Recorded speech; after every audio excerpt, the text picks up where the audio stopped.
Hello everyone, I'm Philip Draven, resident half giant and product owner of the systems team. With me today is Michael Schroeder, who is our itemization guru, and Doug Carroll, who is our die master. They're going to go into some of their areas of expertise after I give you a little bit of an overview of the systems product. So to sort of be clear in terms of what systems is responsible for, we're responsible for many of the non-combat large-scale systems and mechanics throughout the game. So things like guilds, crafting, world interactivity. These are some of the examples of things you've probably already seen that have gone on to live since the game launched. Additions that we've been largely responsible for, obviously coordinating with other departments. So I'd like to talk to you guys a little bit about what's coming up for the systems team. So update 5 has a lot of, almost as much in it as the previous 4 updates put together, honestly. We're pretty excited about it. There's a lot of different pieces to it. So one of the things that sort of, I think, has been seen a little bit is the crafting tutorials, which is something we're doing to get people on-ramped to crafting in general a little smoother, a little easier. A lot of people, we got reports that some people weren't even aware that it was in the game. So we have crafting tutorials that will now step you through the process. If you're already an experienced crafter, it will actually skip you right to the end of the certification process. And once you have completed the tutorials and you're certified, you will be enabled to do crafting writs. These are quests that you get to pick up, and your alliance will send you to go build specific materials for specific war efforts depending on your skill set and appropriate trade skill. And then you will deliver it to specific key locations throughout the world where they need these resources. This is an example of one of the locations. Each of the containers is obviously matched up to the rate that you're working for, and you will get a lot of rewards that feed back into your trade skill.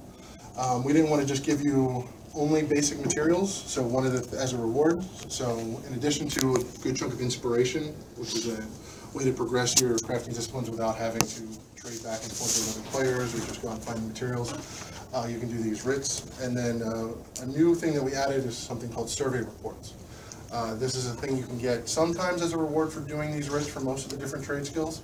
It's very similar to treasure maps in that you get an object, you look at it, we'll show you the overall world, and it'll give you an idea of where to go to try to track this kind of thing down. This is an example of a blacksmithing ore sort of report.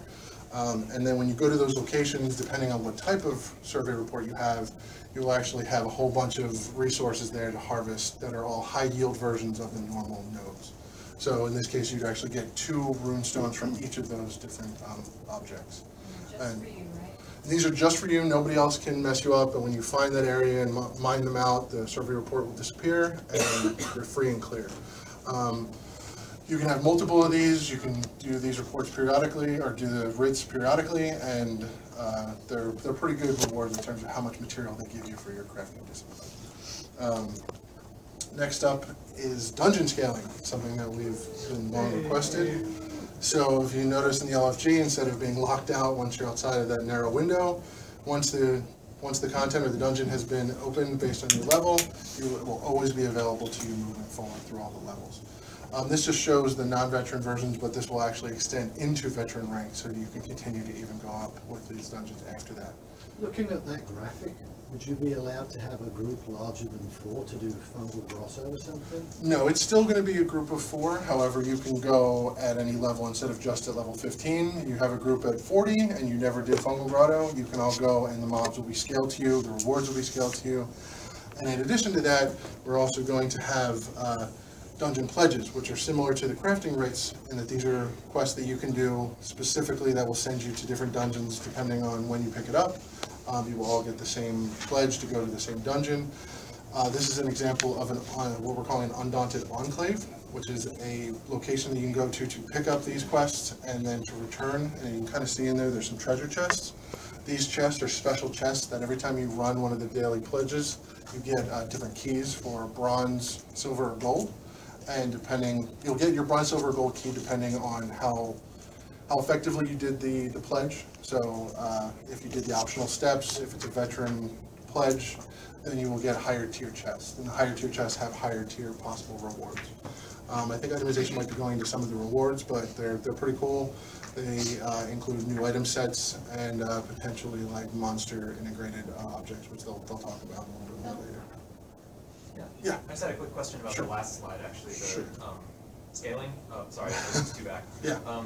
How are these tools going to work for pre-existing groups? Like you've made a group within your guild and you already have a group before.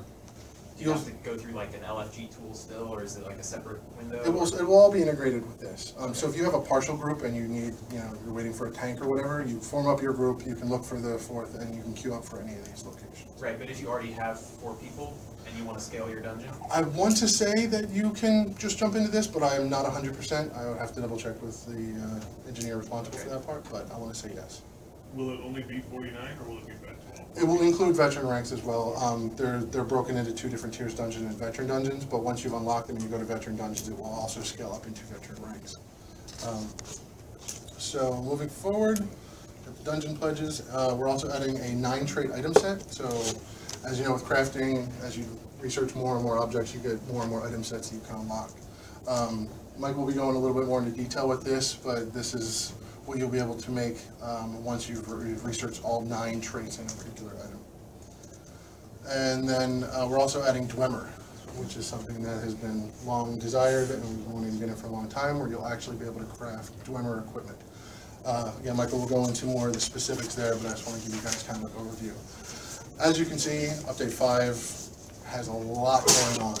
Obviously, we didn't do all this ourselves. We were coordinating with other departments, but we're pretty integral to most of these. And I think it will go a long way to expanding the crafting system, letting people go to more areas, different dungeons at different levels, and keeping that kind of stuff relevant. Also give people reasons to log in periodically to do these writs and pledges. Did you talk about the fact that you could do regular and veteran pledge? Oh, that's true. So for the dungeon pledges and the Undaunted Enclaves, you will have quests that you can pick up for both veteran and non-veteran. So if you haven't made it to veteran rank, you'll be able to pick up a quest, go do a non-veteran, and then come back. If you are veteran, you can actually do both. And because of the way the dungeon scaling works, is technically you will have a non-veteran pledge that scales into veteran level for you to get, a commiserate challenge. But it will count as a non-veteran pledge in terms of the rewards. And then in addition to that, you can also pick to do a veteran pledge each day that will only consist of the veteran dungeons that are unlocked once you hit veteran rank. So you have multiple chances a day to get these keys, and then multiple chances at the rewards associated with it. Are they rewarding? What's that? Are these dungeons rewarding? The engine reward? The reward is worth the time we spend into the dungeons? Well, I mean, we want people to go back and play them, be able to play them if they miss them, and get more reward out of them. So there was actually going to be increased drops in the veteran dungeons, and then increased rewards from the pledges. I'm not sure. Is there going to be new itemization, or is it going to be the same armor as before? So this will probably go in a little bit. Do you want to talk about the other sets a little bit? Yeah, this is actually going to be covered more in Eric Roll's presentation tomorrow, but yes, there are new items and item sets that will be available solely through these chests. Okay. And then in the actual veteran dungeons, I think they're adding additional specific special rewards that you can only get from doing those. So for with the pledges, are you only getting one opportunity to run it, or if you don't like your performance, because you said the thing's scaled up, how well you do it? Well, they're optional objectives, and so if you basically go and turn it in without doing the optional objectives, but you do the primary objective, then it's done for that period of time. But you can go back 20 hours later and pick up another one. Well, what I'm saying is, if you run it and you forgot an objective or you did something wrong, can you just decide not to turn the quest in and abandon it and redo it, or do you have? You could, as long as you didn't turn it in, you should be able to.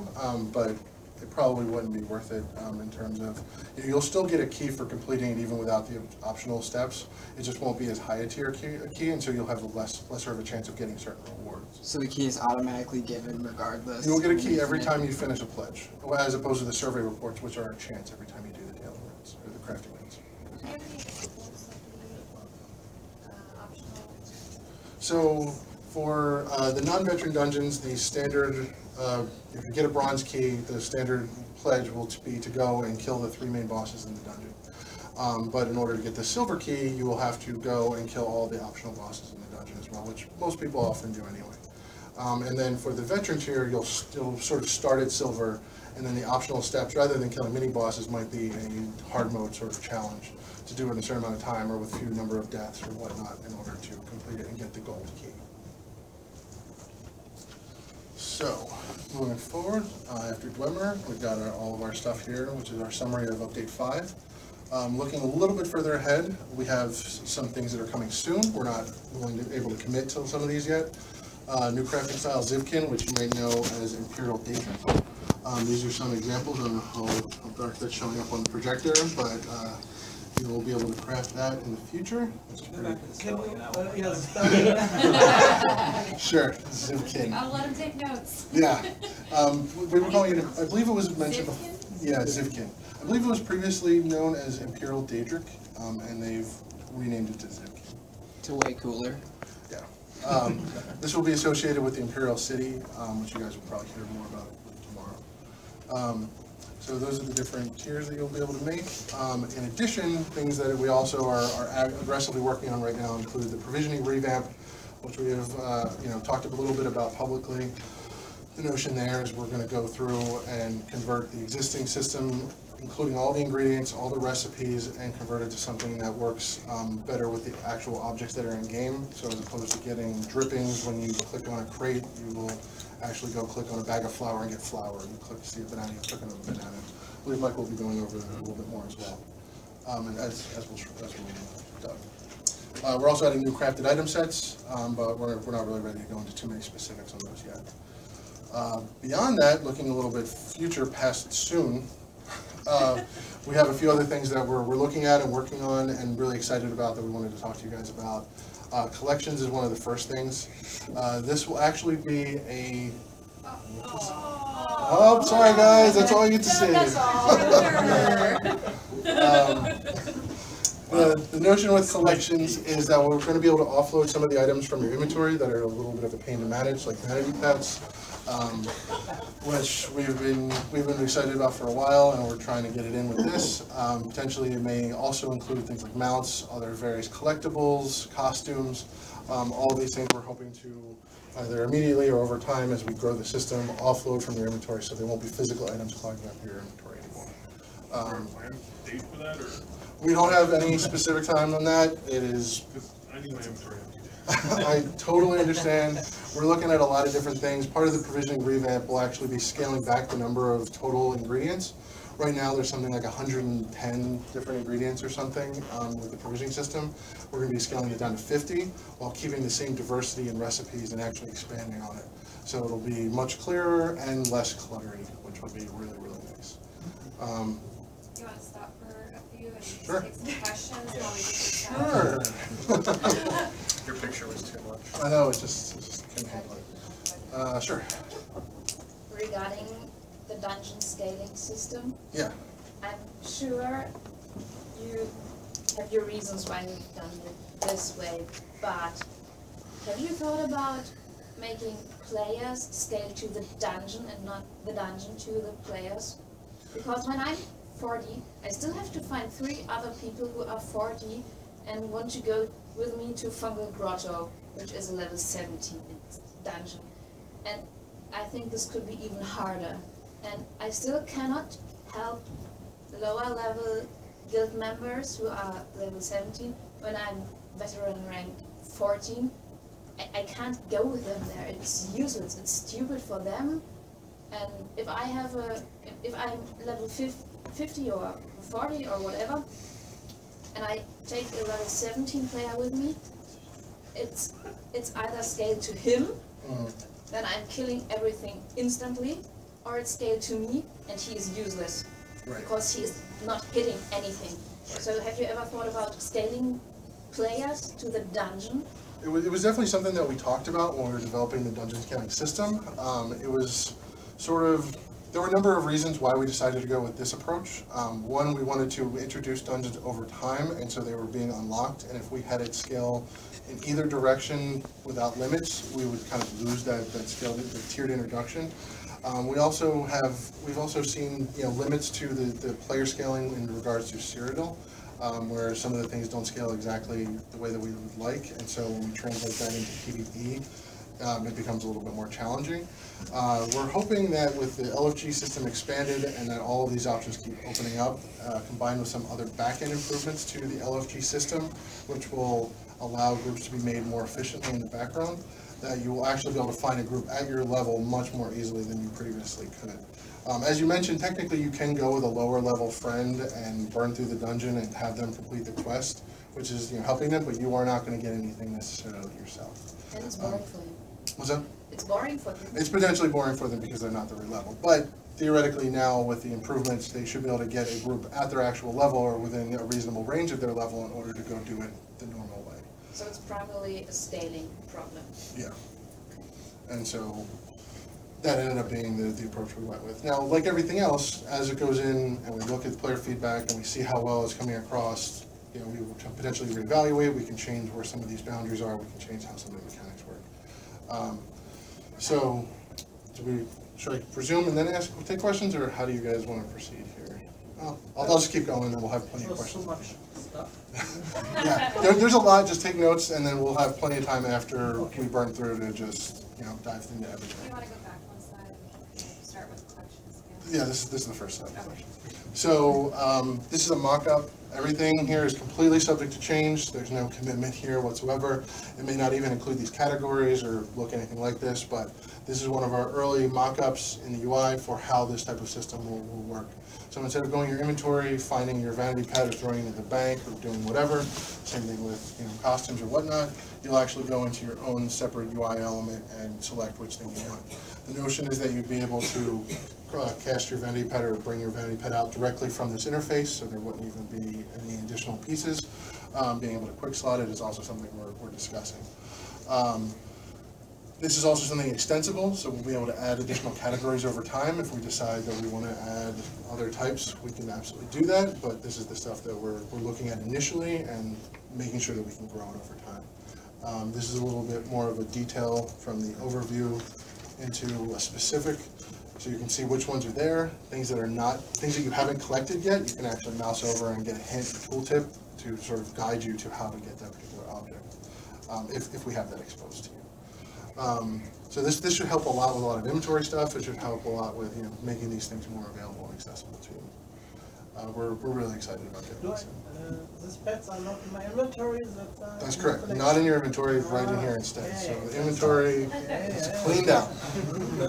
That's amazing. That's really amazing. That's what we're going for. And the collectibles are from the open dungeons, from the public dungeons. In the quest, there are so usable items at the end. Right. So we're looking at that. There's some discussion regarding different things you collect, such as trophy fish versus having that be in the achievements or not. Yeah. Some of that may end up staying in the achievements for now, and then we'll transition it. Some of it may be, like you talked about, those activatable things. Yeah, I have all 15 from the dungeons and So all those types of little mechanical tchotchkes kind of thing are the things that we're looking at potentially moving into this. Now again, this is preliminary. We may only end up getting a certain percentage of this initially, but everything is being built so that we can say, all right, let's add this on, let's add this on, let's add this on, so we can keep pulling stuff out of the inventory as needed.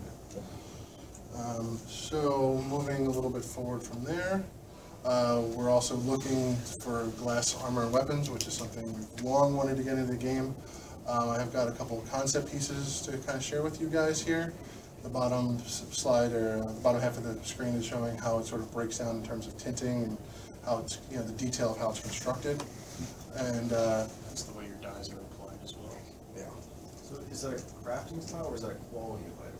So that we're not ready to finalize or discuss yet.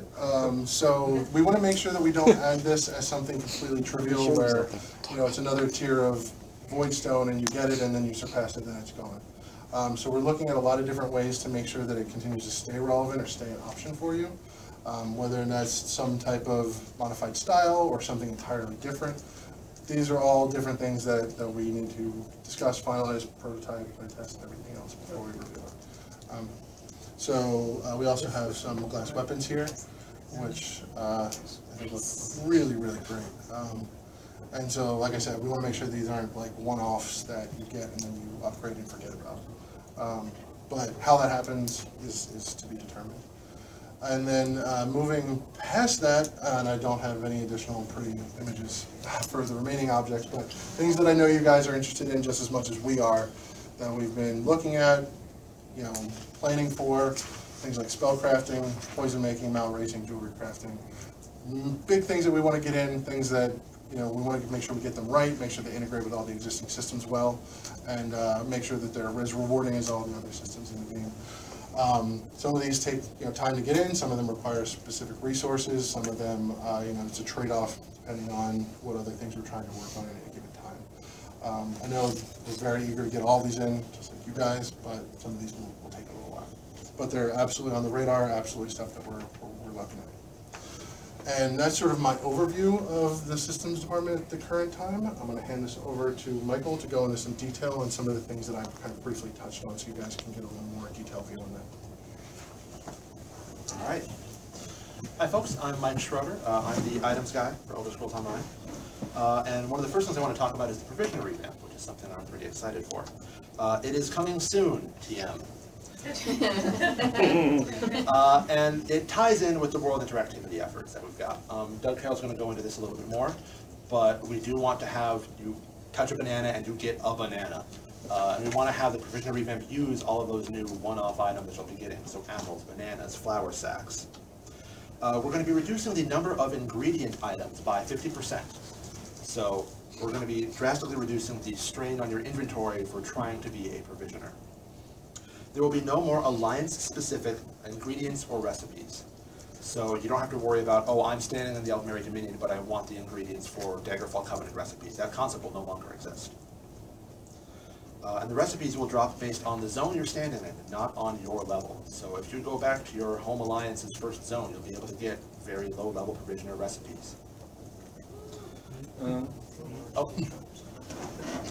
a related effort, all of the ingredients are level agnostic. So the wheat that you use at level 1 will be the wheat that you use at level 50, will be the wheat that you use at veteran rank 14. So players can pick up ingredients and sell them all the way up and down the level scale. This will also include new veteran rank 10 recipes to help get you more in gear for all those endgame trials and dungeons and all that fun stuff. Finally, we're going to make it easier to know where to get the ingredients you need to make a given recipe, because there'll be very simple interactables in the world. If you need apples, you'll go find apples. You'll remember where you saw an apple on a table. You'll go pick up the apple, and then you'll go make yourself some apple pie. And as an example for some of the data that we're working with. Oh, all right.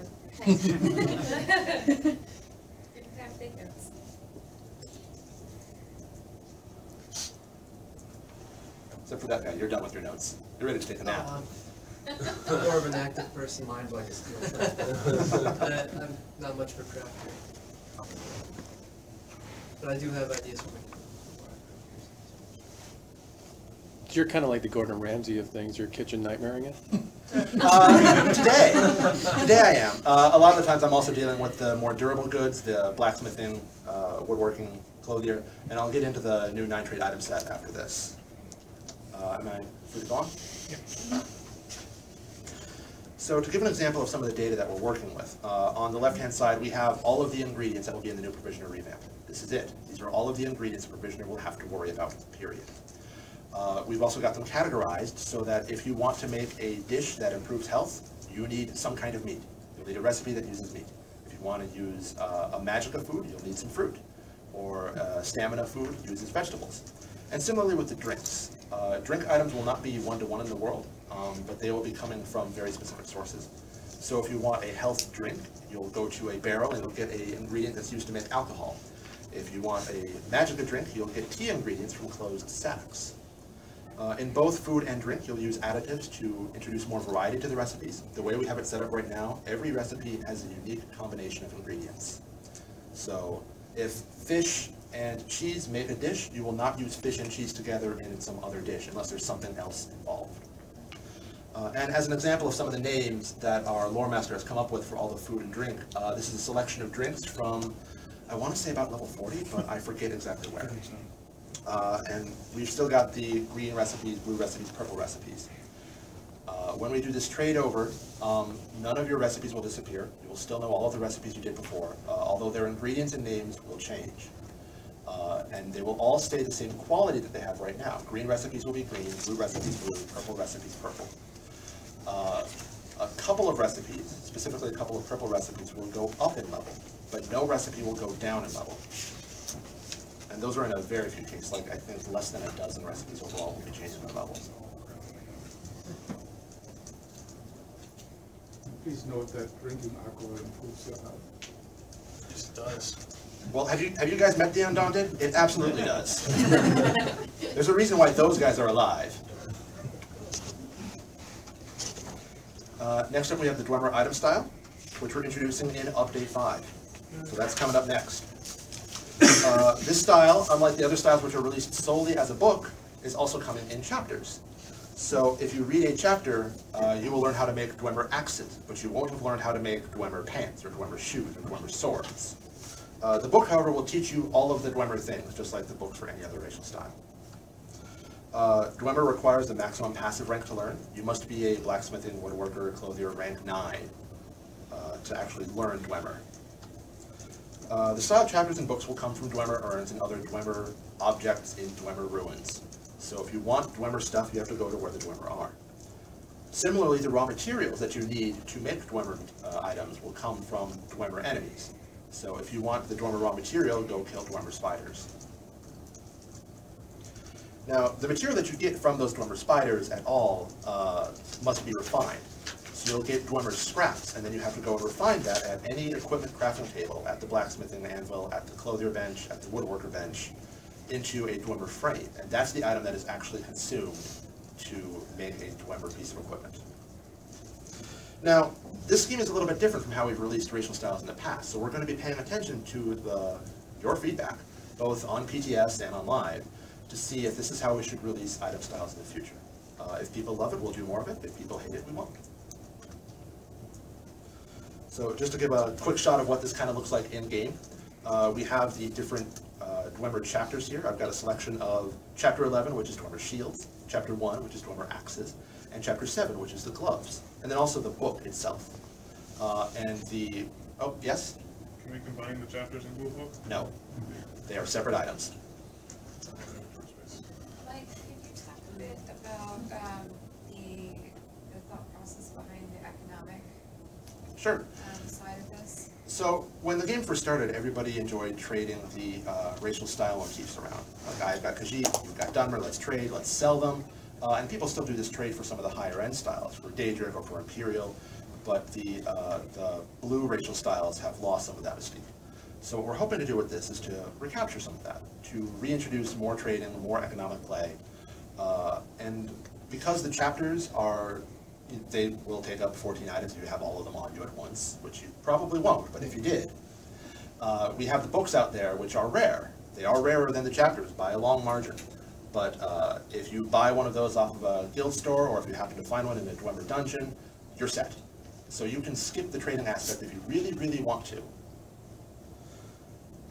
Phil, do you have anything you want to add to that? Or? Yeah, additionally, one of the things we wanted to introduce is the notion of, in the past, if you found a book, you would have all of the different things that you could make, and anybody else who found that book would also be able to make all of those things and be in direct competition immediately for selling those objects.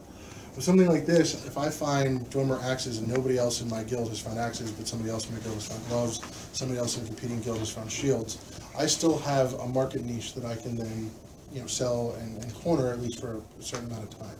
Now, obviously, over time, more and more people will gather these chapters together and learn more and more of them. But in the meantime, you have that initial market diversity that allows more people to participate in it, as opposed to the first early adopters getting the jump on it, making everything, and then just dominating the market. So then just to show it off in game, these are the Dwemer light, medium, and heavy styles on my character. This is using, I believe, the NPC tints. So yours will, of course, change based on their level, based on their quality, based on your dyes. But this is what they look like at the base. So we've also got the new craftable item set that Phil mentioned earlier, the Twice-Born Star. This is also coming in Update 5, and I'm really happy because I made this one. The crafting station is located in Upper Craghorn, and it requires all 9 traits to craft. So you must know Nirnhone and divines, and exploration, and all of the traits for a given item to make the 9-trait item set, the Twice-Born Star. And the set bonus, as you saw earlier, allows you to have 2 Mundus Stone buffs on you at once. And yes, Divines works with both Mundus Stone buffs. And we figure this is a good way to have a crafting set that's both general and powerful, and that it's kind of a choose-your-own item set bonus. If you really like stealth, go for, what is it, the Shadow? If you really like critical hits, go ahead and pick up the Thief. So this is the place that you'll actually be creating it in. This is the, and I might be pronouncing this wrong, the Atelier of the Twice-Born Star. And as you can see, this is the full item set bonus. It's health, magic, and stamina, and the 2 Mundus Stone buffs at the same time. And this is just my character having 2 Mundus Stone buffs on him at the same time. And that's the place where you're going to go craft it. So if you want to find the crafting bench, look for the Atelier of the Twice-Born Star. Jump in real quick. So yeah, please. It's very similar to what we were just talking about in terms of diversifying who is available for, who owns each of those styles in order to not have the same person corner the entire market. Similarly, with the 9-trait item sets, it's going to be a while until anyone has all 9 traits researched for every possible item, right? And so this gives more people an opportunity to get involved with these. This is the thing they specialized in, so they can sell Twice-Born Star, heavy breastplates, or whatever other piece they Yep. Now, I believe we're going to hand it off to Doug Carroll to talk more about world interactivity. Hey guys. You got my notes. Don't give it to him. Don't You give it got my to him. notes. Make him do it blind. Well, I'm glad you put it in the giant stack of pages. That's not good for Good place to anyone. hide it. It was at the end. Well, it was hidden in between. Okay. So, welcome to ZeniMax Online, guys. I'm Doug Carroll. As you guys probably already figured out, I'm a systems designer here. I work with these 2 guys every day. I bother them every day. So, just wanted to start with the touch of the world interactivity inside of ESO. It's something that we work really hard at here. And the system that we actually have for world interactivity, we internally call it Clickyville. It's a nice fun name. This is where I spent my first 2 years. What is Clickyville? So essentially, Clickyville, simply put, is every object inside of the ESO game space that you, the player, can walk up to and press E and interact with it. We got barrels, we have crates, we have sacks, and we have food. We have lots of food. Coming with the, okay. So just so you guys can see actually how far Clickyville's come since we launched ESO back in April, I drew up this little picture here. I don't know if you can see, but there's little white dots that are all throughout the game space right there. This is in Daggerfall Square, it's a marketplace right inside of Daggerfall City. All those white dots are clickable objects that we had at launch of the game, right? So you could go up to some of those crates, barrels, sacks, grain sacks, and pick up things and get like aged meat out of all of them. Yeah, we, I wasn't going to go into that, but the process behind doing this was me and 2 other guys had to visit each one of these things and apply loot to each one of them. Every single one of them in the game.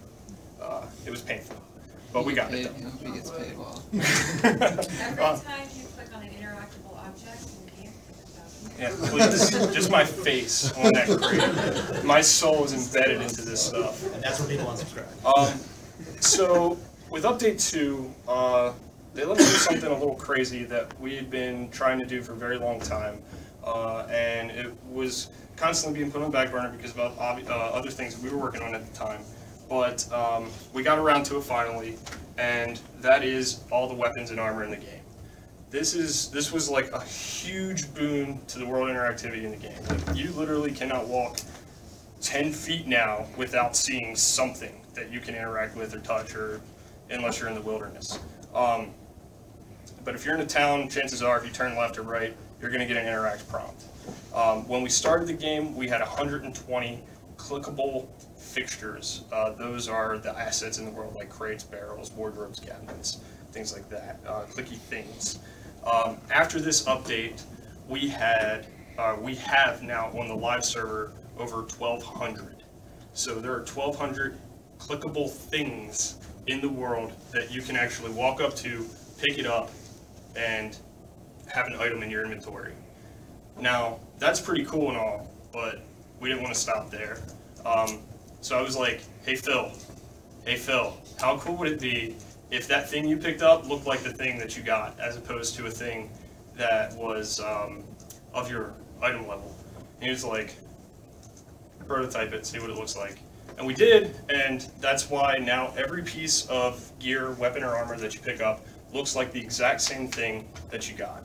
That you saw on the countertop, you picked it up, and that's what it is. So that's a little side story about my life 3 months ago.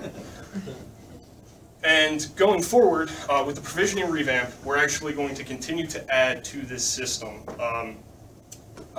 So I think I have one more slide. I do. Basically, these yellow dots are all of the things that we're adding with the provisioning revamp when that goes live soon, that you will also be able to pick up and interact with. We're in this next slide. So yeah, the future clicky bill. So we're adding 80 new food clickable things to the world. These are like pumpkins, apples, bananas, like all the things that you were like, man, that looks like food, or hey, there's a pumpkin there that was inanimate and didn't work before. When the provisioning revamp goes live, you'll be able to pick up all these things. And they actually serve an integral part in the provisioning revamp, as if you pick up a pumpkin, it's a pumpkin. And you can make pumpkin pie with it. So that's cool. In addition to that, we also added a couple other things that I was like, hey, can we do this? And we finally got around to doing it, and it's going to come in live with the provisioning revamp, and we're going to have piles of money that are laying around that you guys can pick up. I actually give you coin. Small piles of them. They wouldn't let me do the big ones. And on top of that, we're also doing soul gems. So if you guys have seen like grand soul gems or little common soul gems sitting around the world, you actually be able to pick them up. You get an empty soul gem. You can go fill it up. Works just like every other soul gem in the game, I promise. And then the last thing that's coming with the provisioning revamp to Clickyville is we cleaned up all the clickable loot tables. So basically, you will no longer get aged meat out of a bag of green beans. Thank God. So if you go over to a bag of green beans in town, you pick it up, you're going to get some green beans or whatever. I don't know exactly what we're calling it right now. Millet? Greens. So you get some greens out of it.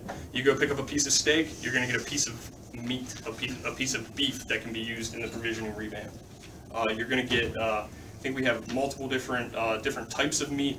The hanging geese that you'll see if you walk around any place that has orcs, stuff like that, all that stuff. And it's all going to give you the same thing that you would expect.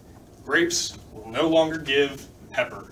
This was a problem that we had for a very long time, and when we found it, I think Phil cried a little inside. So, moving on, forever, as long as we can. The thing you see is the thing you will get. It will make everything super clear, super easy. Your lives will be easier. I will be a little happier inside. Everyone wins.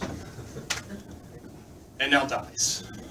So one of the things that I wanted to do today that I thought would be pretty cool is if we had a little contest and we let you guys /design experiment, that's how I pitched it,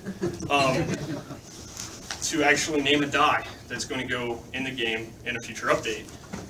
So there are some design criteria for this, and the person who is going to pick the winner is going to be Lawrence. It's actually two people. Lawrence and Wynn, our lead lore and writer. They're actually going to pick this. So this is the same process that I go through every time we pick a die to put in the game. The die name must be Elder Scrolls lore appropriate. The die name must be contextually appropriate to the achievement that is awarding it. The die name cannot be longer than 32 characters in length. Believe me, it's come back to bite me a couple times. this is the die that you guys will be naming. So it's kind of like a teal, and the achievement that is going to be awarding it is going to be the kill 3 dungeon bosses inside of the Imperial Prison. Is this the outline of it? You guys are going to fill this out. There's a little hint paper on the back. Anyone need a pen?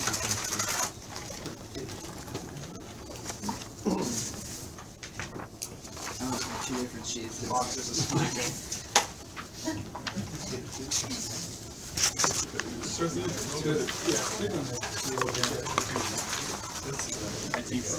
Anyone else? What is it? What is it? Let's see, he's handing out pens in case anybody doesn't know. Is there any way we can take a picture of that? But you know it's gonna be hard to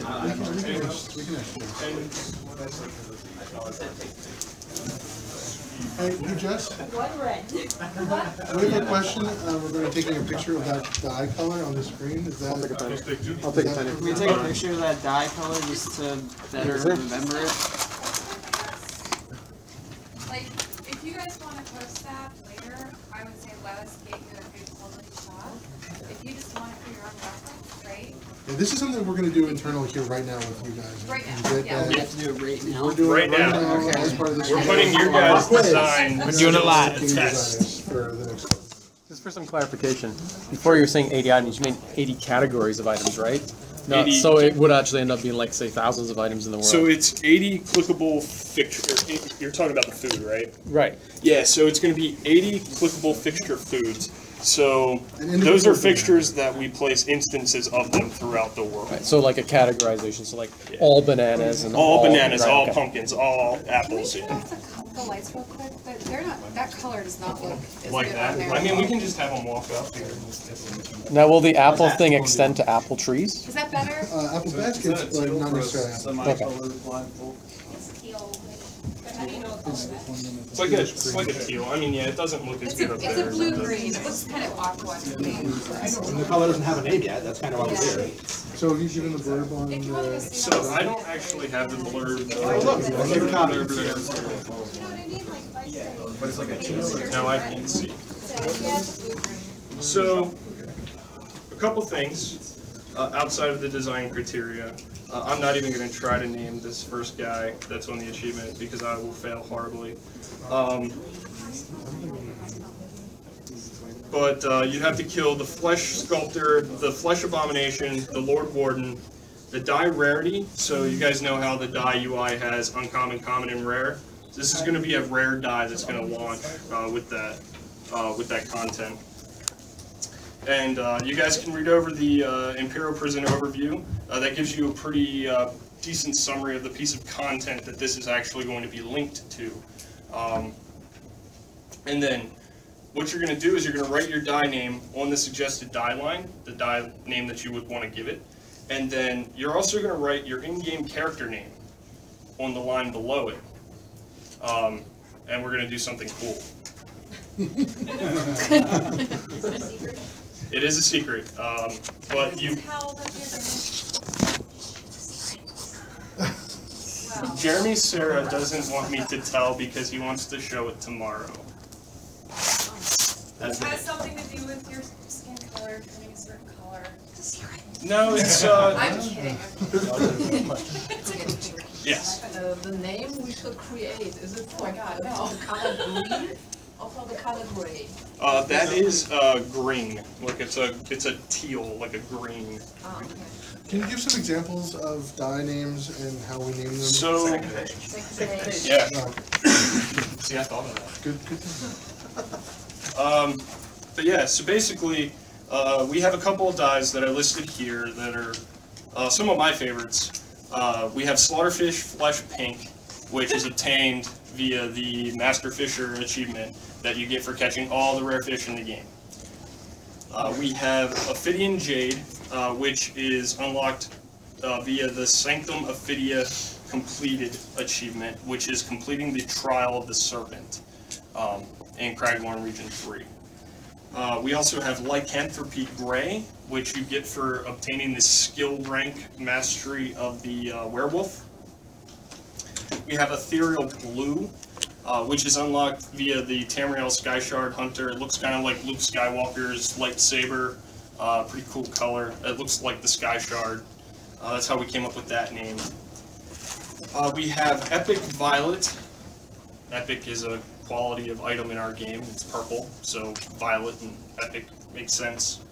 And then Sigil Orange, which was one that we are releasing with the next update, Update 5, that's coming in with Veteran City of Ash, which is actually being released off of the same type of achievement that this one's going to be released off of, which is killing the 3 bosses inside of the Veteran City of Ash, Veteran Dungeon.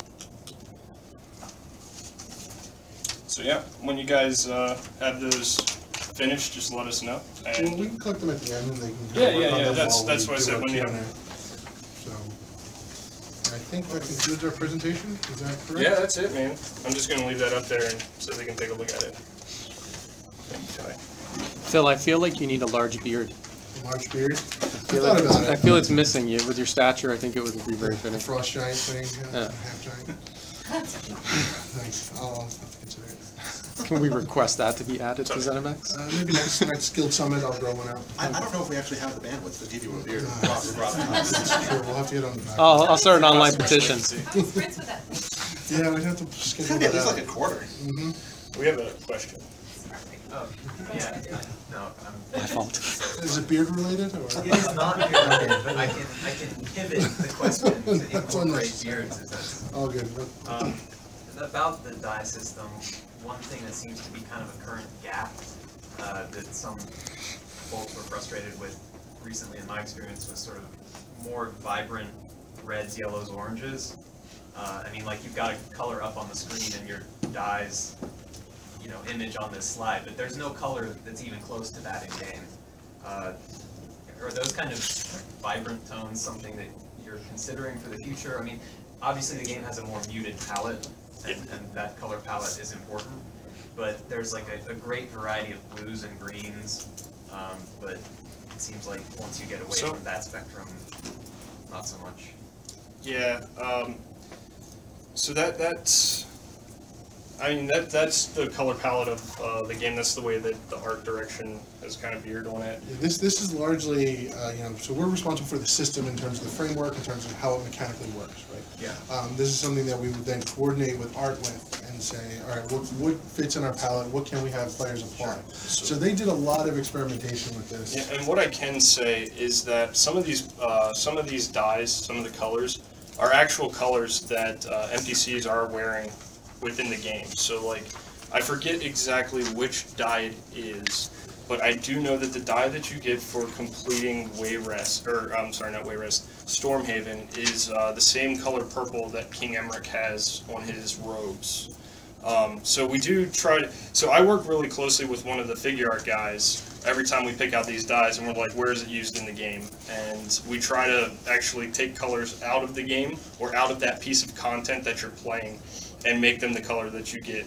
But yeah, we've tried to be very cognizant of not having bright rainbow colors that aren't seen anywhere else in the game except on the character, which would just look out of place and just, you know, sort of ruin the overall feel. Right. That being said, you know, we're always looking to expand this. We've reserved a number of colors so that we can continue to expand the system over time. Otherwise, we wouldn't be able to do things like this exercise. And there's nothing that we're not able to discuss or consider, and so having more vibrant reds, yellows, and oranges is something that we can bring to our team and say, hey, do we have any additional leeway here to push for that? I mean, it could be that depending on how something like Sigil Orange looks, that might fulfill the need that you're looking for. Fulfill some of that. Yeah. But that is great feedback. That's absolutely something we can walk to art and say, hey, they want brighter reds. Can we do something here? Sure. Question. Yeah, I'd like to suggest that you, if you can tie in a preview of the colour system in there, and the reason for that is the colour that shows up on the swatch in the die system. And we love the die system, by the way. Absolutely love it. Thank you. I appreciate that. Is when you look at the swatches, some of them are very, very different to what you think that they would come out. Like the Cyrodiil dungeon bosses. When we were looking at running those, no offence and no disrespect, we're all dancing. adults here, but we named it Cereal Shit Brown because it looked so horrible. And yet, when we actually tried it out and put it on, it was just this amazing, deep, rich bronze that was so well worth running it. And if we want to engage players more into the die system, and if we want to engage players more into the achievement system and get them involved, if they can kind of like preview it and say, wow, I'd love to build a suit of armour that looked like this and with these colours, now I'm going to go out and I'm going to do this achievement, I'm going to do that achievement, rather than by default just picking from the palette of what they've already achieved. Yeah, no, I totally, I hear what you're saying, 100%. During the design phase of the die system, it was one of the things that we had called out early on, that not every color actually looks the same depending upon the material that you place it on, right? So that bronze, or that brown, for example, is going to look completely different on a piece of cloth or on the metals. And that's just something that we can't get around with the way that our art is currently made. The way that they tailor those, the way that they tailor their art is,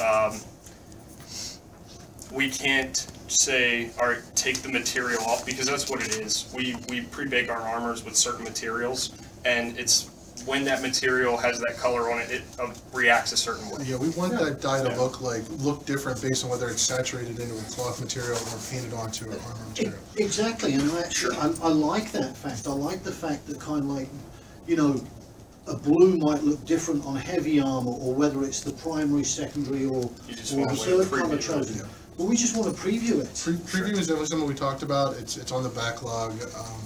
Definitely something we could expand with the system. There's a couple of different ways that we've talked about expanding it. One thing that we did try to take into account is that people would want to play around and mix and match. And so one of the things we specifically did with the system is remove any and all friction from experimenting. So it doesn't cost you anything to dye your armor. It doesn't, you know, you don't consume the dye when it's used and need to get more. It's not an inventory item. You can at any time go to any dye station and fiddle with it as much as you want without any cost to the character or player. And so that is something that we tried to do to be cognizant of encouraging people to experiment. But we absolutely can try to do more with that. Yeah, it's putting the carrot out there. It's giving something to work for. We're also hoping that, you know, people seeing other players run around in these really amazing outfits that they've put together with different colors and things. Hey, what dyes did you use? How did you set that up? And getting that sort of conversation started amongst the players is also sort of a hope of the system.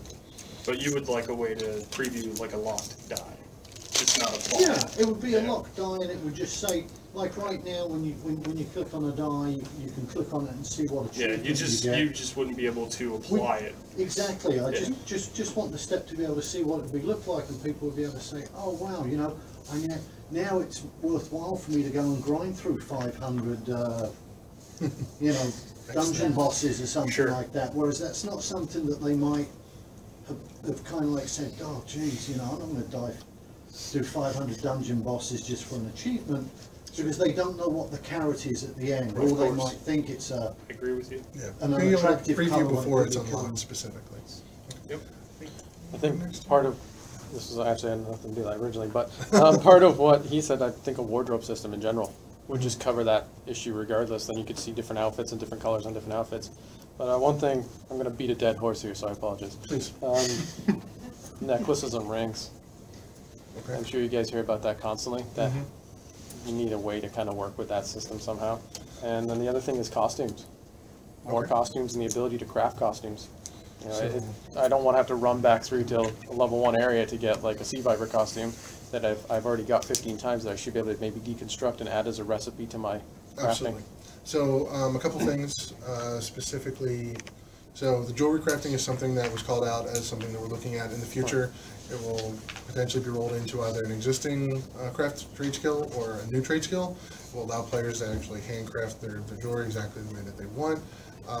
That system has been talked about quite a bit. We've done some preliminary early prototyping of things, but that's a little ways off before it's actually implemented, but absolutely something we want to get in. And then in terms of the costumes and the disguises, the collection system, as I sort of showed briefly there, costumes are one of the top tier things that we want to make sure go into the collection system, so that once you've unlocked that costume for any reason, it'll be applied. Something that we've been talking about, and this is not committed or finalized or anything, is the notion of if there's a disguise associated with a particular quest and you complete the quest, maybe we can make it so that it always gives you the equivalent costume that gets applied to your collection, so that you always have access to that, so you don't have to do this back and forth management. You don't lose it if you get hit while you're wearing it, things like that. But you can always look like a sea viper or whatever you'd like.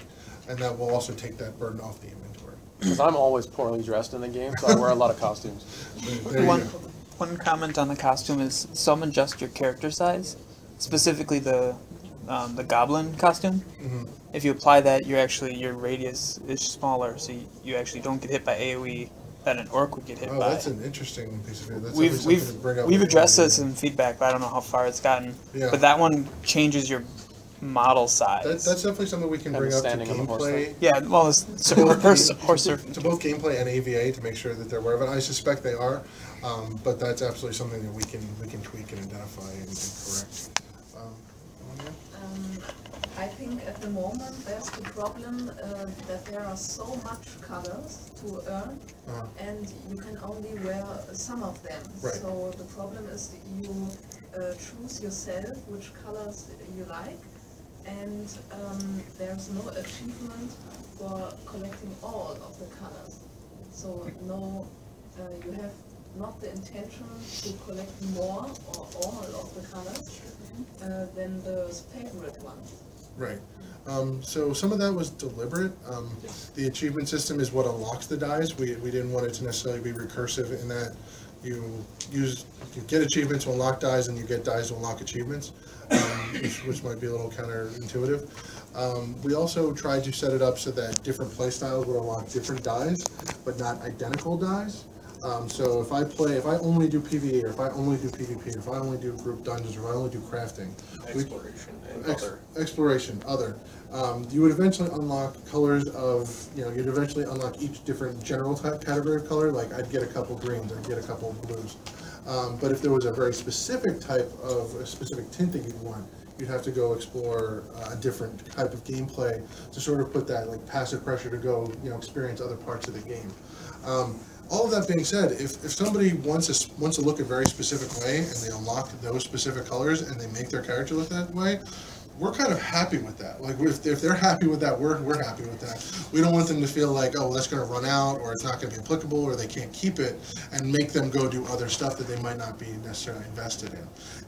At the end of the day, it's a cosmetic system, and we want players to be able to self-identify and customize as they want, as opposed to what we think they should have, outside the boundaries of the system, of course. Yeah, that was the deliberate design decision when I started designing the way that the dies would unlock. Is we went with more robust, like lots of dies in the beginning that crossed multiple play styles, so that if you're an avid PvPer, you don't have to leave Cyrodiil to earn dies, right? You can just go up the ranks and you can earn dies while and then you can participate meaningfully, you can make yourself look how you want, and that's okay. It was really just so you could customize. And every color should be available in every play facet, right? So you should have reds in all of those categories. You should have greens in all those categories. They might look slightly different depending upon the thing that you're doing, but all colors should be accessible across all play styles. Next to referring back to our clicky build, have you thought about the possibility to be able to move objects, like in Skyrim or Morrowind? Can I answer that? You can talk about what we've talked about without committing to anything. I can talk about what we've talked about. We won't lawyer you. Okay. So it has been discussed.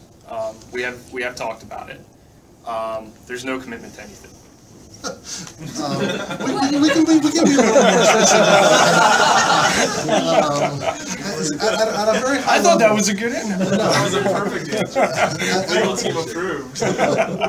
The question is in Cyrodiil, will we be able to roll cheese wheels down on the enemy? Probably. I think cheese is one of the additives. So the way that we talked about it, if we were to ever do it, it would be strictly client-side, and you would only be able to see your changes that you're making to the world.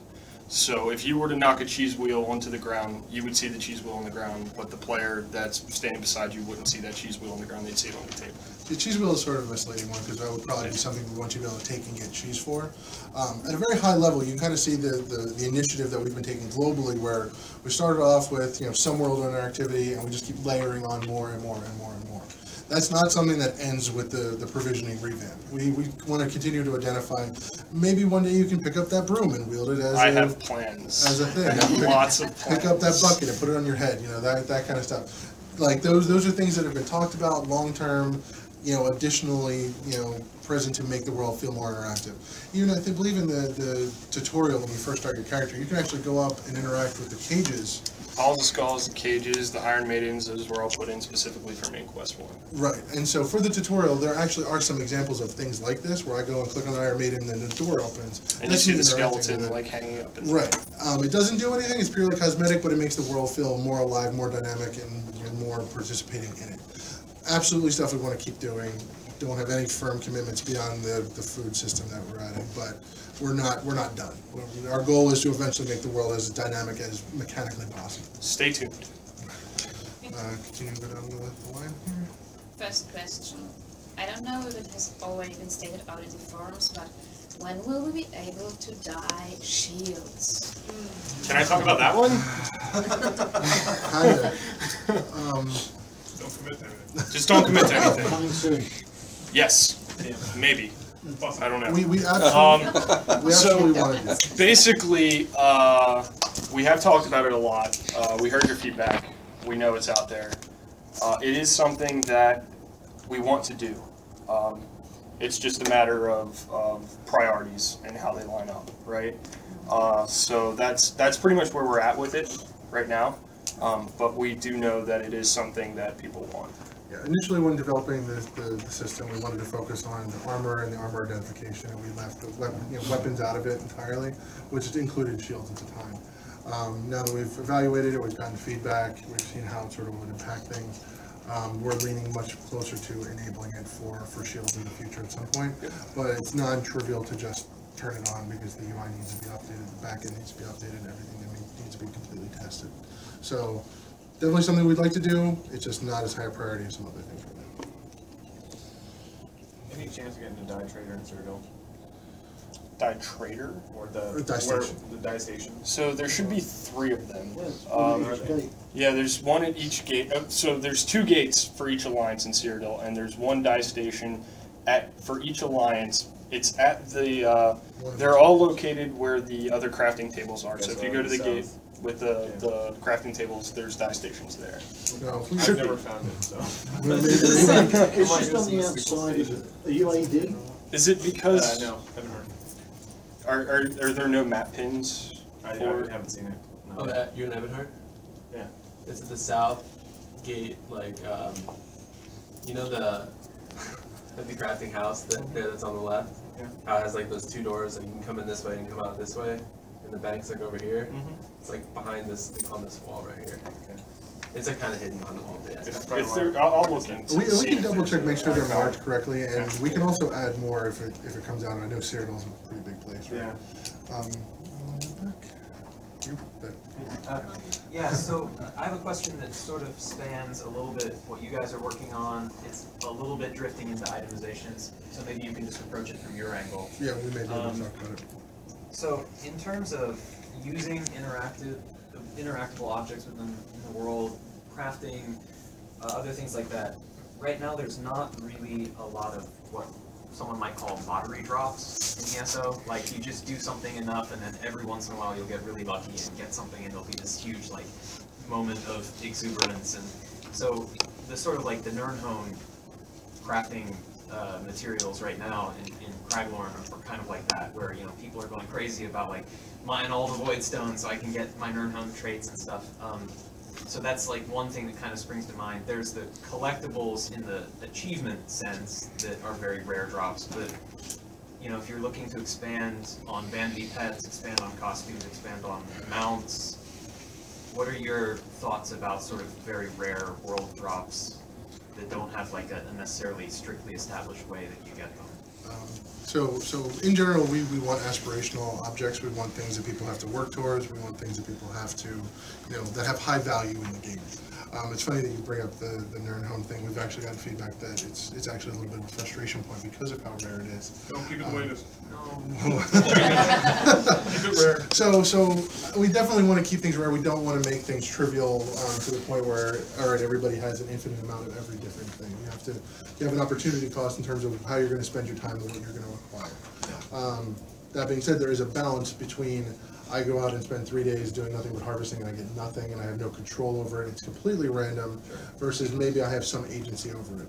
Right now, one of the notions that we have is if you do those crafting rates that we talked about, even though there's a small group of high yield nodes, maybe they have a higher percentage chance than the average node in the world to give Nern Crux. That being said, I mean, we absolutely, we're already looking at things like the Dwemer style chapters in the Dwemer style book. Those are things where they're really, really rare. You're going to have to go out and find them, but you have some way of narrowing that search. As opposed to, I'm just killing everything in the world, I'm just killing any boss, I'm just killing any random thing and hoping I get it. I'm going to go specifically to Dwemer ruins. I'm going to kill Dwemer automatons, and that is going to then drive it to me. The Craglorn Nernhome thing was sort of the first sort of push in that direction, whereas I have to go to Upper Craglorn to have a chance at this. This is a decision that I have to make dealing with the higher level mobs as opposed to going somewhere else. So specifically related to that point about the potentially negative feedback you got about the Well, it's been mixed, I should say. Yeah, but have you at all considered adding the possibility of those to Cyrodiil nodes as well, because that would have really nice side effects. It has come up in discussion, and we are actually talking about a number of changes we can make. I mean, and there is danger associated with harvesting in Cyrodiil too, so it's not just like a free We realize that harvesting in Cyrodiil is not necessarily ideal or super valuable right now, and it's something that we have talked about a number of ways. There's a lot of different directions we can go in it. Nern Crux is a potential as well. We were sort of torn internally because it's thematically tied to Upper Craglorn, and with Elder Scrolls, in general, we want things to feel contextually appropriate. We don't want it to be like, oh, I got the Dwemer thing from Mudcraft. It's like, well, that doesn't make sense. So anywhere we can try to make that feel a little more correct, then we try to do so. That being said, nothing is ruled out, and we want to make Cyrodiil harvesting better and more valuable. A mechanical solution for Cyrodiil harvesting would be nice. Yeah. All right, going back to the front here. I'm sorry, did you have a? No. Okay, I wasn't sure if you had it. You guys handle the tabber system too, right? Yes. So, with two things connected to that, is it possible to get like a barding for our horse that has our tabard on it? And would it be possible to get the same emblems on our tabard to be able to attach it to our shield? So we can match our tabards and our shields. Shields in there. Yeah, I think shields are there's the card limitations with shields. However, with the barding, it's definitely something we've talked about. We're actually right now looking, sort of in association with the collection system, potentially having mounts be integrated with that.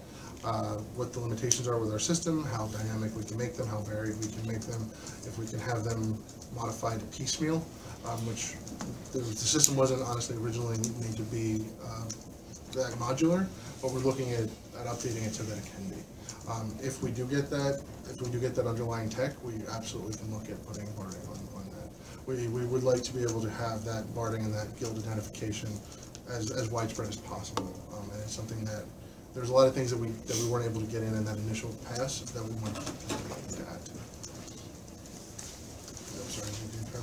Yeah, I do. Sort of going up and down. Yeah, to add on to the horses, one of the things is a banner, a flag that you carry with that wouldn't be attached to the horse, but could be attached to your player sitting on the horse.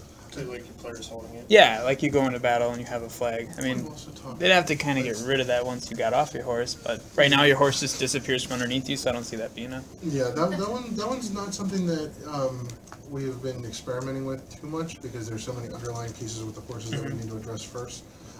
We have talked about, the possibility of adding back banners one day, the possibility of having additional holdables one day. None of that is right up front and center in terms of priority, but it's stuff that we've absolutely discussed. Did you? If you're not the faction of your guild, it will be white. And then with the, we were talking about costumes earlier, and what if you wanted to wear a costume with a tabard? Because right now they use the same spot, and I was a huge fan of one particular costume, but then you want to show your guild Right. crest. So that it's is absolutely something that we need to resolve as part of that collection system to a large extent in terms of, well, does a tabard count as a costume or do we need to separate that out? Right now, those conversations are underway. I'm literally responsible for writing design for that over the next 2 days. So we're looking to tackle that and looking to make that better. I can't say it's going to end up one specific way, but we're aware of it, and it is kind of awkward that you're being forced to make that choice. And if we can avoid that, we will. This is for you, sir. For the provisioning, I didn't hear you say anything about it, so I really wanted to ask, because I know a lot of McGillies are interested. Sure. Are you going to be implementing changes soon about having food and drink buffs at the same time? We're actually going to be discussing that with gameplay over the coming days. I know they have some reservations, and I know there are a lot of people who want to do it.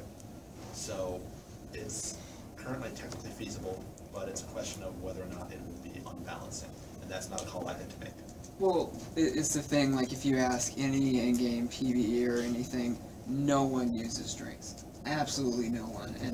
And you know, they would substantially increase their usefulness, or maybe if you had to use both, both of them would only be you could use both, but their effectiveness would be reduced if you want to use both at the same time, or something. And a number of those solutions are actually on the table right now, but we can't commit to any of them at this juncture. Yeah, we definitely can identify it as an issue. We definitely don't like the idea that half of provisioning is pretty much disregarded, especially with the revamp we're doing to try to make it a little bit more compelling. We're talking to gameplay. We hope that we can find some kind of solution that will allow both to be present, but it's fundamentally up to them in terms of maintaining game balance and improving game balance. Going down to the I have a question about the Dreamer chapter. Is it right that I need all the single chapters to build the book? And No. learn them the You book? don't build the book. You learn the chapters individually, or you could read the book and get all of the chapters from that. But the book is really rare. Yes. So just to make that clear, it's not like, I got a couple chapters or a book. It's roughly in the same area, yes. Yeah, I found one of those ones. And what about vanity pets? Can we learn someday the pets into a book? Because my inventory is always full because I have 10 collections. Absolutely. Part of the collection system, if you want to scroll back up to the mock-up. Ah, that's a collection. Yeah, I was just thinking like having a new guy in PC while right up to Meanwhile, Time travel. Yeah, so right here. Actually, the banner's white and Cyrodiil. Yes, it would be not in your inventory at all. Very nice. Yeah, that's the plan, that's the hope, that's what we're working towards. We're just sort of cycling. 10 minutes. All right, let's try to burn through some more. You, sir? Yeah. Regarding the collection system, do you plan on weapon skins to add weapon skins? Weapon skins? Yeah, weapon skins, for example. You can costumes, which is skins for your armor. Well, what I was thinking, and what many people thinking, is that the game lacks outstanding weapon skins. So it's something we've talked about, especially when the die system came up. Right now, we're holding off on that because we feel it's important that your weapon stands out as what it is in terms of what you acquire, so it's identifiable. That being said, there's nothing to say that down the road we're always adding new weapons and armor and new equipment. We're always looking to make them very dramatic and visible. When we add glass, that will be very distinct that you're wielding a glass blade, and everybody will be able to identify that you're wielding a glass blade.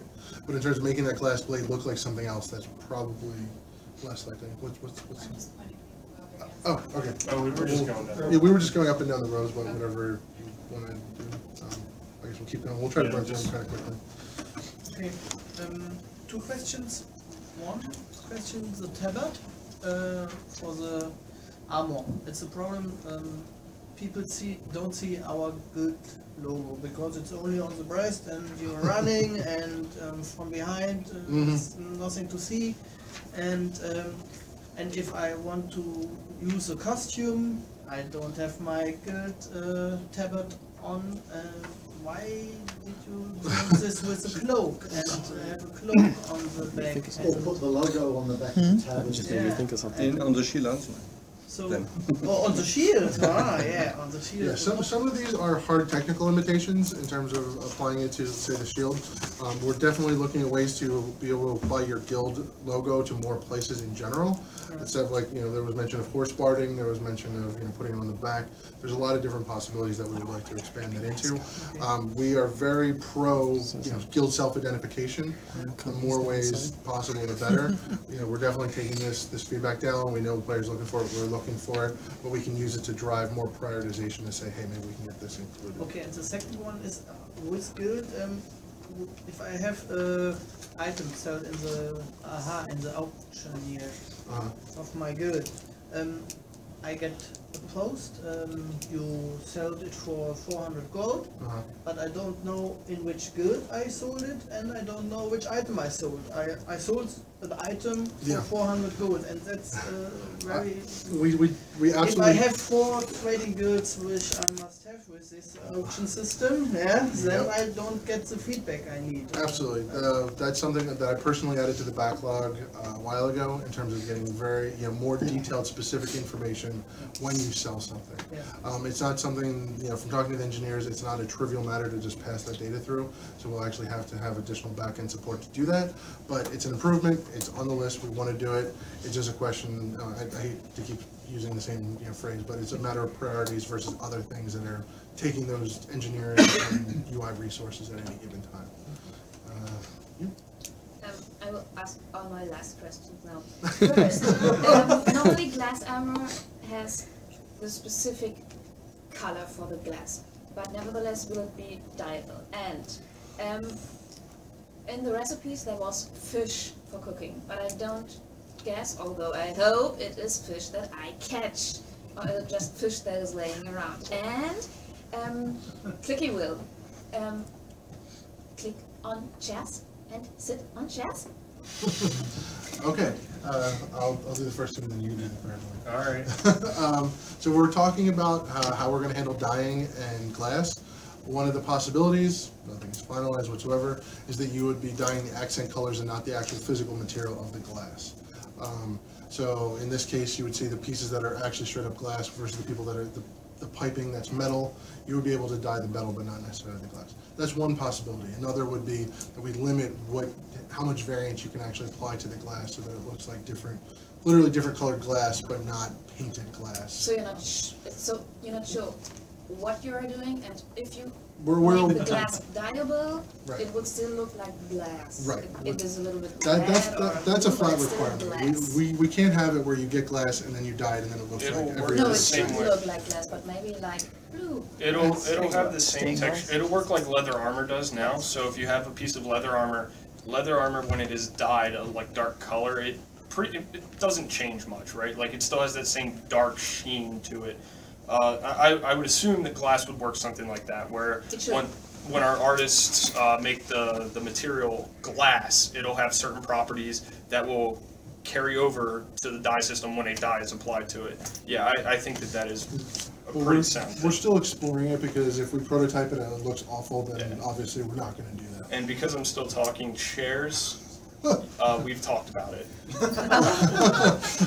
That ties into nothing's been the committed. larger initiatives Nothing's with committed. World Interactivity, where Can't make commitments. we've been putting a priority on stuff that you actually can mechanically benefit from. I click on a piece of food, I get that piece of food.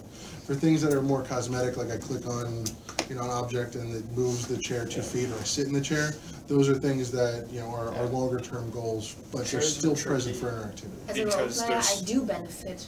100%. But I'm saying in terms of supporting mechanical systems, like if you weren't able to be a provisioner because you couldn't click on food, versus you can sit in a chair, we had to make the call that we need you to be able to get the food. And then the other question was fish, if you wanted to. Yes, you will be using the fish that you fish up as a fisher who fishes. Where were we in? I think we were going forward. You're going up. Yeah. Go to Okay. Guild Tabards is a really good step in the right direction, but we still cannot self-identify. Do you guys have plans for us to show our names off in game? That is largely a UI directive at that point in terms of how much is being displayed by default. I believe there are some mods that you can use to do that, but in terms of a default function, that's largely up to them. I know there's a overall directive to keep the UI clean and as accessible as possible, and so they've done everything they can to avoid clutter. And I know there's some concerns that if you went into Serial and you see 100 names, that would drown out everything else. And so there's definitely concerns there. I would definitely rather, know who I'm fighting. I know, I would definitely bring this up, maybe with AVA as well in terms of, the identification and things like that. They have a really good backlog of the different issues facing AVA players and how they're tackling them. So they may want to give you some more feedback on that. Segue in on his, couldn't you just stick it with the, like right now you have like the title, whatever title you can play underneath the name when you target somebody. Couldn't you just throw another bar on there that says their guild? Potentially. Or even make their guild a achievement in the title. A small icon who indicates this is a guild member, because we run around and see no one and we don't know But if that's this a is... different one. Yeah, the small icon was the name. But his was about seeing from... Target identification is definitely critical, and that is something that starts getting more into gameplay. It's like trying to market a company without the actual brand name, just with like a logo. Totally makes sense. Just let the title be, let the guild be a title. Like you can be Fighters Guild Champion or whatever the title is, and then you can say, as a title, the guild. I see what you're saying. So it's the player has to choose, do I want to have a title or do I want to show my guild? You can put them together, guild operative fighter, guild champion. You guys don't handle this though, do you? This is a different team that does this, correct? There's a little bit of overlap in terms of, titles in general is technically a system. AVA and guild identification and target selection is a little bit more gameplay, but we all work, hand in hand, and very often most of these systems cover multiple departments. But this is feedback we can definitely incorporate into our backlog and then bring it up with the appropriate other departments to make sure we're tackling all the issues. I think we're just about out of time here. I'm going to try to take a couple more quick questions here, sir. Just had a quick one, and actually, Tropos, you were up before me, so let's go in that order. Go ahead, take Okay, this really one. quick. One collectible type that has been sort of seemingly neglected is the Mages Guild books. Like, you need like maybe a third of them to max that out, and there's no like achievements for getting them all, no dies, no sort of... Why is that? It seems a little stranded. Don't yell at me. There's so many Mages Guild books, but there's not really like a... I mean, you get Mages rank 10 really early on, and I mean, that's... If you're getting every single one using add-ons and stuff, we definitely wanted to make sure we made it a valuable system for players that are just going and wandering through the world and finding them wherever they find them. They need to be able to get them. There's also the lore angle where we want these to be very lore heavy, and that's meant to be part of the reward, obviously. Not having an achievement is definitely something we can look at rectifying. So yeah, we're actively working to improve the achievement system. I don't know if you guys have noticed over the last couple patches, but Jason, who's sitting back there, emails me every Monday with broken achievements and problems and things like that. And we're actively trying to fix all the achievements. Every time you look at your achievement library, picture my face. They're just gonna picture your face. Picture my face. Just change the order over. I have a feeling with just my face. Yeah. I have a feeling that after we get downstairs, you might see that Mages Guild achievement coming soon. Definitely something that we can address internally. Do you guys handle the system for the loyalty program? No, that is not. Then I pass. I'll save that. Mine's very, very quick. Scaling the emblem on the tabards. Some of the tabard emblems do not fit with the trim, they overlap. If we could scale the emblem to larger or smaller to make it look correct on the tabard, because some of them it looks too small on too. For the emblem tabard? Yeah. Okay, we'll look into it and make sure that that's on Art's radar, because that'll be Art making sure that it fits with the... Like, as in terms that we can scale it ourselves and make it larger or smaller. That would be a larger initiative, but definitely something we can talk about and potentially put in the backlog if... And if I can piggyback on that, there's a lot of games out there that allow you to import your own graphics for your guild.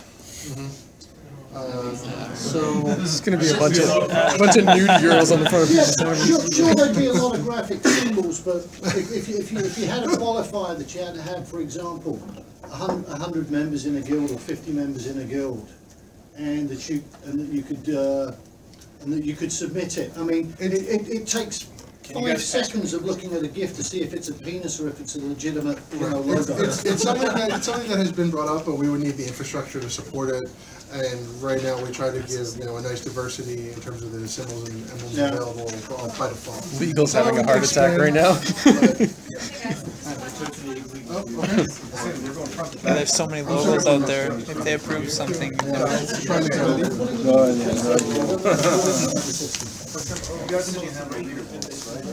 We're part of the people on the leaderboard, but it depends on what system you're talking about.